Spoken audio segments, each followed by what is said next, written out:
Гэр бүл хөдөлмөр нийгмийн хамгааллын яам 2025 оны хөгжлийн бэрхшээлтэй иргэдийн хөдөлмөр эрхлэлтийг дэмжих жил болгон зарласан. Харин тэдний мэргэжлийн ур чадварыг сорих Архангай Абилимп 2025 тэмцээнийг анх удаа энэ сарын 13-ны өдөр Архангай аймагт зохион байгууллаа.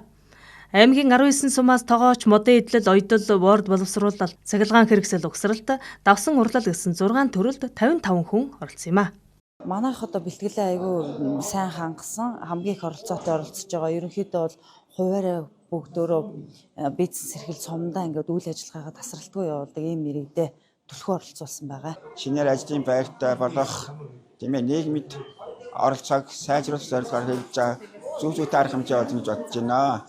За миний хувьд бол компьютерийн Word систем дээр ажиллах чиглэлээр ур чадвараа оролцлоо. За энэ чиглэлээр сургалтанд хамруулдаг байх. Энэ ур чадварын шалруулах энэ арга хэмжээтэй жилд одоо ойрхон жилд 2-3 удаа ч юм уу шалруулдаг байх. Ингэснээр хөгжлийн бэрхшээлтэй иргэд маань ажлын байртай болох боломж бүрдэх болоо гэж бодож байна.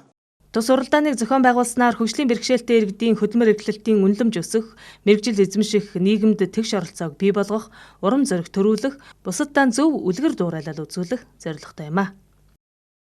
Энэ ажлыг зохион байгуулж байгаа одоо гол зорилго маань хөгжлийн бэрхшээлтэй иргэдийн өрхийн орлогыг нэмэгдүүлэх, мэрэгчлэлтэй боловсон хүчин одоо бий болгох, мэрэгжлийн үнэмлэхтэй болгох гэд ингээд одоо цаашаа бидний хамтын хийх ажиллагаанууд бол бас нээгдэж байна гэж ингэж харж байна. Миний хувьд бол давсан уралдааныг зохион байгуулах шүүгчээр оролцож ажиллаа. За ингээд энэ тэмцээний ерөнхий байдал ур чадрыг харахад хүмүүсүүд нэлээд хөдөлмөр эрхлэлтэй хүмүүс гэхэд сэтгэн бодох, энийг эвлүүлж хийх тал дээр бол маш идэвхтэй сайн зохион байгуул сайтай энэ тэмцээнд оролцлоо.